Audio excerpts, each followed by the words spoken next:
Time for another Puscast. Either the last of 2018 or the first of 2019. It does cover the last 2 weeks of December in the year 2018. References are over at edgydoc.com, the home of my multimedia empire that, don't forget, now includes 4 books. There are 3 Puss Whisperers and a Fly in the Ointment. You can wander on over to Amazon and purchase them. It's just your way of saying thank you for this wonderful Puscast.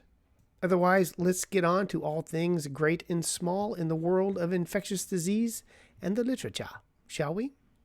I long ago learned not to inhale. I learned it from President Clinton, and it has served me well over the years. This is reinforced by a study out of Environmental Science and Technology last year that looked at the presence of antibiotic resistance genes in the air. And they found great variability in cities, but they did find antibiotic resistance genes. San Francisco was the worst, and Padang, Indonesia had the least antibiotic resistance genes in the air. They found genes for beta-lactam resistance, for quinolone resistance, and for vancomycin resistance. And given that bacteria are actually just one giant organism that covers the earth and can spread genes quite easily, that is a somewhat worrisome finding. Hopefully, though, as the planet warms to unbearable levels, it will deactivate all these proteins. See, there's something good to be said for global warming. 2 sort of bookend articles about antibiotics. The first one is from Open Informed Infectious Diseases and is called Time for Precision, A World Without Susceptibility Breakpoints. They point out that, quote, susceptibility breakpoints are a relatively blunt instrument employed to address an extremely complex question. What is the likelihood of a treatment success for individual patients? And suggest instead using a model that includes both the PK, population pharmacokinetics, and PK/PD, population pharmacokinetic and pharmacodynamic principles, to figure out the best and optimal use of antibiotics against organisms. The article makes my head hurt, and I don't see how I can apply it tomorrow to my practice in choosing antibiotics. I'm still stuck with the MIC. I need a pharmacodynamics for dummies before I can apply it. But the take-home message of the article is that the MIC doesn't give all the information that you need in the treatment of infectious diseases. The other bookend to this was an article on penicillin allergies in clinical infectious diseases, where they asked the question, is a reported penicillin allergy sufficient grounds to forego multidimensional antimicrobial benefits of beta-lactam antibiotics? And I really did not appreciate, until I read this article, all the different aspects of beta-lactams that are over and above just the MIC. And they go through 6 different effects of beta-lactams: reduce peptidoglycan acetylation, reduced peptidoglycan cross-linking, decreased shedding of membrane phospholipids, decreased expression of MSCRA-MMS, decreased alpha-toxin release, and increased lipoteichoic acid shedding, which leads to 13 different beneficial effects in clearing Staph aureus bacteremia from beta-lactams. Everything from increased bacterial susceptibility to lysosome killing to reduced neutrophil apoptosis and a bunch of other things. Beta-lactams still have the best outcomes of all the antibiotics, and not being able to give beta-lactams always leads to worser outcomes when alternative agents are used. But for me, I had never truly gotten a good grasp on the limitations of both MIC and the side benefits of beta-lactams until I read these 2 articles. It's probably all old hat for you. But the take home is we need a better way to determine antibiotic susceptibility. There's more to beta-lactams than just the MIC, and that is why nothing beats a beta-lactam. We've known about hand hygiene since 1850, 169 years. Medical science has known that the best way to prevent the spread of infection and patient deaths is to wash your damn hands. And they're still not doing it. This study out of Mexico talks about a hand hygiene program that was started in 2013. And at the beginning of their program, the rates of hand hygiene were only 35%, and that's in the year 2013. They subsequently got their hand hygiene rates up to 80% with good effect, seeing a marked decrease in bloodstream infections as well as a decrease in MRSA infections. All I can say is welcome to the 21st century, guys. But the interesting thing from the study, and I've always wondered, is there sort of a minimum amount of hand hygiene that will prevent spread of staph? That it's, of course, optimal to get to 100%, but is there a certain level of sloppiness that you can get away with without increasing your infection rates? And they found that the answer was about 60% for preventing the spread of staph in their institutions. I have found other, and I don't know where, articles suggest that if you hit 80% hand hygiene, then you don't need to worry about transmission anymore.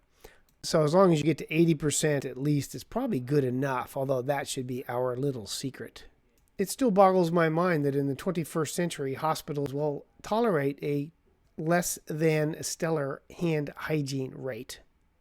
There is, of course, more than hands to spread infection within the hospital.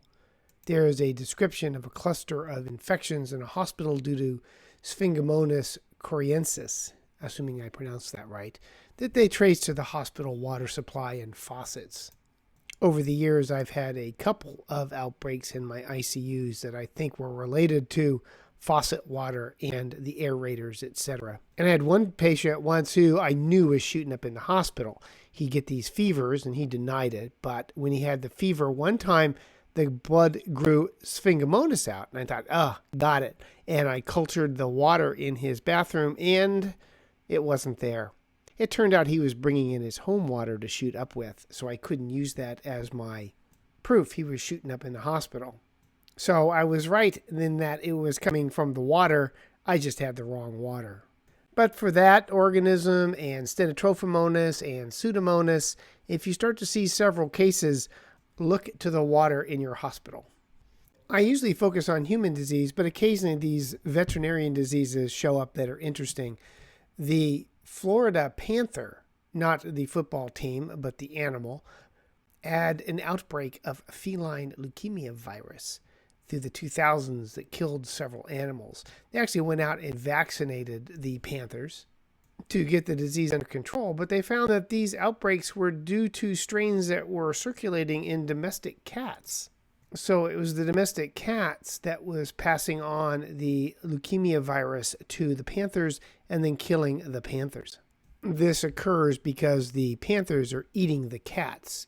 And as they point out, quote, the proportion of diet consisting of domestic animals is increasing for Colorado pumas, which is concurrent with the puma co-localization in human habitats.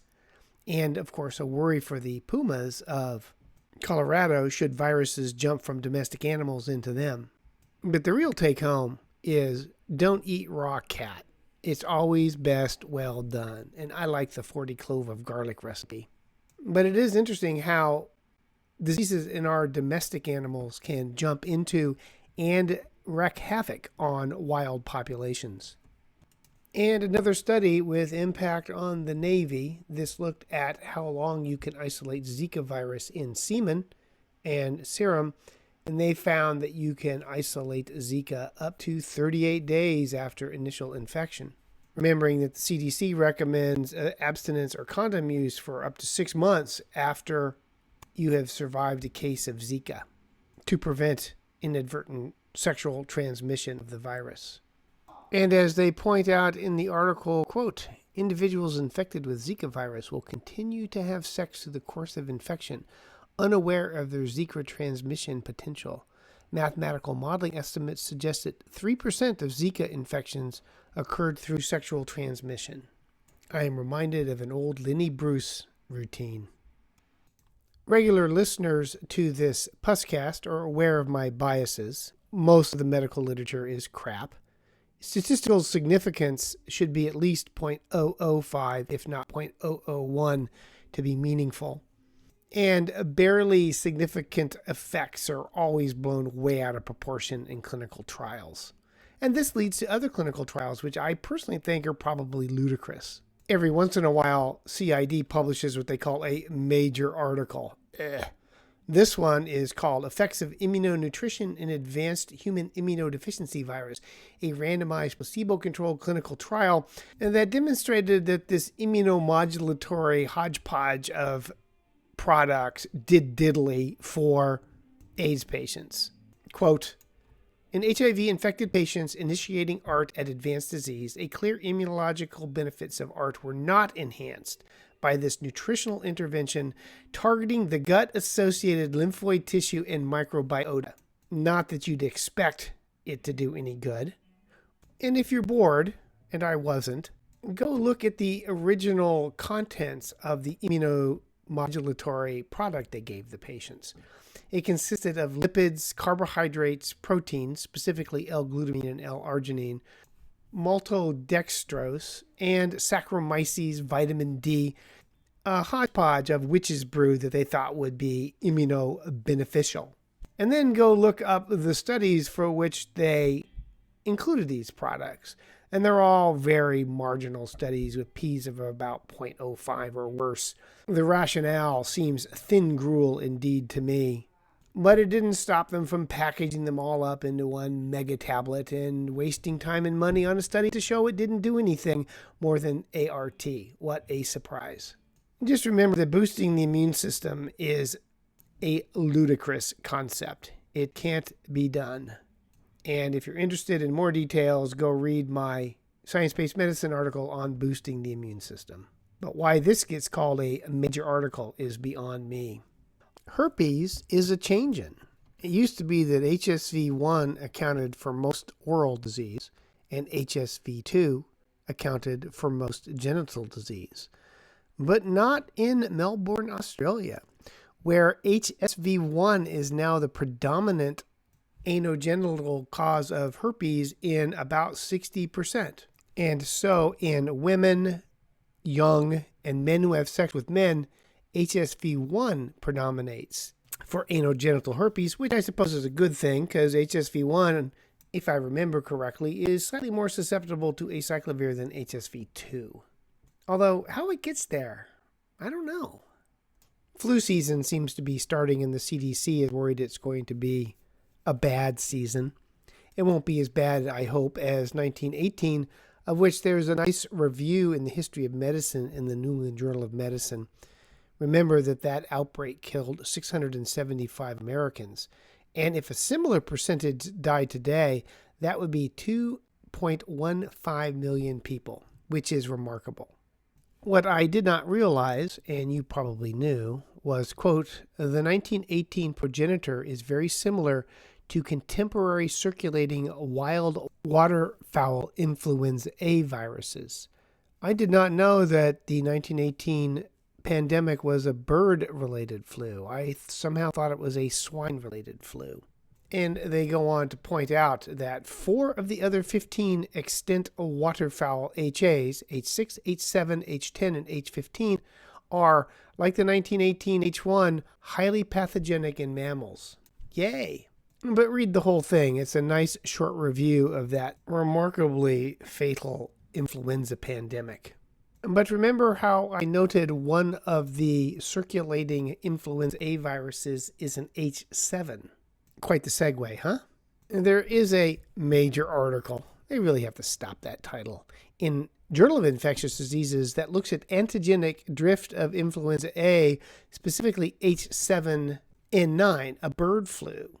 And the interesting thing about the antigenic drift of this organism is it is moving away from the current antisera, which it's moving away from the antibody we have to protect ourselves from H7N9. Quote, the dominant variant in the most recent season constituted 74.11% of all the mutations and demonstrated a tenfold reduction in its reactivity to influenza A virus antisera. So it's changing, hopefully not in a way that will make it both more pathogenic and more infectious in human beings. I so love human beings. People, of course, are dying and suffering all over the world, but there is at least an Egyptian-based animal rescue organization which delivered 4 dogs from Cairo, Egypt, to the United States, one of whom had rabies, and it subsequently bit a veterinarian technician. The dog with the rabies was evidently a Chihuahua that had been hit and injured by a car and had tooth fractures and exposed maxillary bone.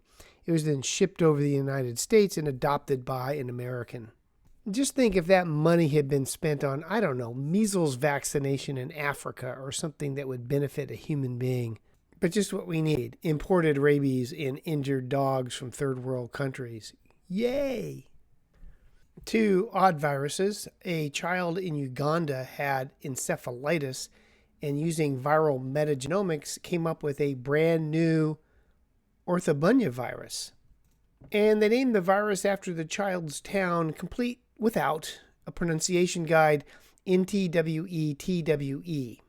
I know most of you out there have mastered Ugandan pronunciation and have no problems with it, but I'm not even going to try. And as long as we're on the topic of orthobunya viruses, there is the Keystone virus, which evidently 20% of people living in Florida are seropositive. What kind of illness does it cause? Well, a Florida teenager had fever and a rash with the Keystone virus. It's related to California encephalitis virus, the Jamestown Canyon virus, and the La Crosse encephalitis virus. And it would appear that raccoons, squirrels, and deer are seropositive. So the Keystone virus probably causes fever and a rash and perhaps encephalitis. But fortunately, you do not get it from drinking cheap lagers. That's not where it got its name. It was named after Keystone, Florida, and at least I can pronounce Keystone, Keystone. Keystone. I don't need a pronunciation guide for U.S. terms. Though I bet you if a Ugandan was reading this article, he would wonder, I wonder how you pronounce Keystone. But I suppose they're giving Ugandans short shrift over at Clinical Infectious Diseases.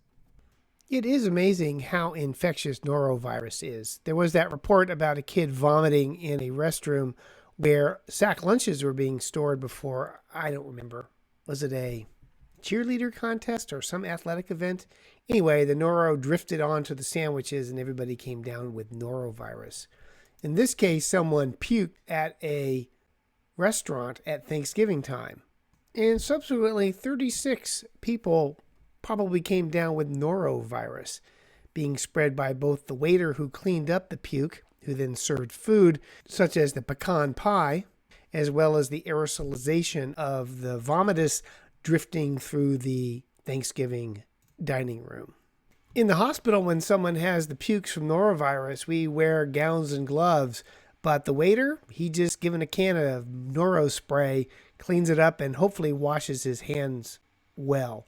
Remember, norovirus is probably one of the more infective viruses with a single viral particle, enough to start the illness. And although I don't normally talk about pediatric infectious diseases, the study in the Clinical Infectious Diseases suggested that the most common cause of pneumonia, community-acquired pneumonia, in hospitalized children is actually Mycoplasma pneumoniae, with around a quarter having a copathogen. And remember that not all gram-negative diplococci causing urethritis is due to Neisseria gonorrhea. Neisseria meningitidis, specifically sequence type 11, is a cause of urethritis, with most of the cases being in men who have sex with men.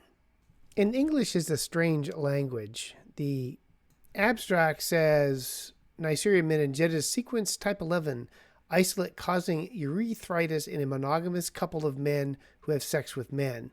So is it a monogamous couple of men, or is it a monogamous couple of men who have sex with men? Well, it's a monogamous couple of men who have sex with men. Or am I the only one that has this problem? The guidelines for Staph aureus endocarditis of prosthetic valves suggest gentamicin for 2 weeks. This study out of Spain looked at whether or not that was true, and in a retrospective study found that gentamicin did not decrease mortality in patients with staphylococcal prosthetic valve endocarditis, but surprise, surprise, it did cause more toxicities. And what is the level of recommendation, by the way, for adding gentamicin the first 2 weeks? Expert opinion, C, i.e. worthless. My expert opinion is that if you have to rely on expert opinion for your guidelines, you should not include it as a recommendation, without explicitly noting that you're pulling it out of, let's say, thin air. If I've learned one thing from being an expert for 32 years is my opinion is not that good. So you have expert opinion that says give 2 weeks of gent. You have data that shows it doesn't alter outcome and it does increase toxicities. What you gonna do? And please, you should do what's right, not on some vague sense and worry that you're going to get sued if you don't follow the guidelines. That's no way to practice medicine. Based on the data to date, I'm very disinclined to give aminoglycosides for prosthetic valve endocarditis. I'll see you in court. Some good news on the epidemiologic front. At least in Minnesota, there is more disease from MSSA, 27 per 100,000 cases, than MRSA, 13 per 100,000 cases of invasive disease. So MSSA causes more disease burden in Minnesota than does MRSA. And further good news, it used to be that MRSA was the expensive one, the one that costs all the money. But based on national data, MSSA is costing more money than MRSA for a variety of diseases requiring hospitalization. So, what might happen if you get joint infections with umbilical cord-derived stem cells? Well, those stem cells could be contaminated with E. coli, Enterococcus, or Proteus. And why would you think an umbilical cord would be sterile, given where it comes from? And subsequently, those organisms got in the joints to cause infections. The only stem cell infection I have seen was a patient who had his own fat spun down for stem cells and then injected into the knee to treat his degenerative joint disease. This was, of course, done by a naturopath, ND, not a doctor. But the widespread use of stem cells from a variety of sources is not uncommon, and they're almost always being used for non-proven purposes.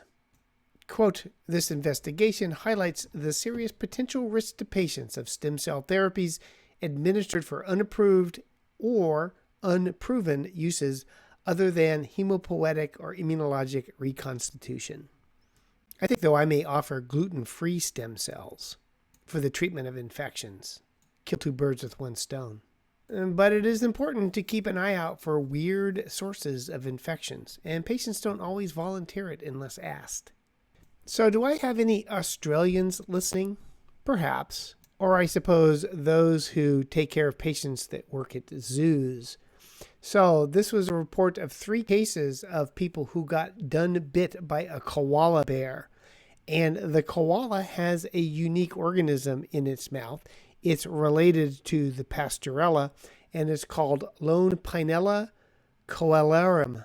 Again, that's the best I can do without a pronunciation guide. And it seems to cause an infection not unlike that of Pastorella, fairly aggressive, and it required debridement in the cases reported. Like Pastorella, it is sensitive to third-generation cephalosporins and quinolones, although penicillin resistance has been reported. But that's the perfect way to look like a genius on rounds. When the patient is admitted with a koala bite, you can say, oh yeah, it's probably due to Lone Pinella. Here in Portland, I think my chance of seeing a koala bite is vanishingly small. But I know that's not true of all my listeners. Elizabeth Kingia is a difficult to treat organism. Most of the ones, supposedly, at least I thought, were due to Elizabeth Kingia meningoseptica, which has caused outbreaks in the Midwest. And as a picky note, it turns out, and I did not know this, that there are 2 other forms of Elizabeth Kingia. One is Miracola, which was first isolated in the Russian Mir space station. Maybe they were drilling a hole in the side to allow it to escape. I don't know. And the other one, which was first isolated in the midgut of an Anopheles gambii mosquito, is Elizabeth Kingia Anopheles. And it turns out that that one may be more common than meningosepticum, but the two are very difficult to differentiate. And in this report out of Seoul, South Korea, the majority of infections were due to E. anopheles. Then the next most common were E. miracola. I'd prefer a Pepsi-Cola. And finally, the minority were actually due to E. meningoseptica. As always, the better we are at identifying the organisms, the more confusing the microbiology becomes. But it'll be interesting to see if that same epidemiology holds true outside of Korea. Yeah, this was an interesting study. They looked at the risk factors for treatment failure in patients hospitalized who had a complicated urinary tract infection. And they found that given early antibiotics, which were often the wrong antibiotics, made no difference in mortality or outcome. So they suggested, because either giving antibiotics early, and since giving antibiotics early was often the wrong choice, made no difference, perhaps in patients who have a complicated urinary tract infection in the hospital, rather than starting antibiotics, you wait until you get your final culture insensitivity, another 24, 48 hours later. And it was the comorbidities that were the problem, not the antibiotic choice or how soon they were started. This is contrasted, of course, with bacteremia and sepsis, where early appropriate antibiotics most likely is associated with improved outcomes.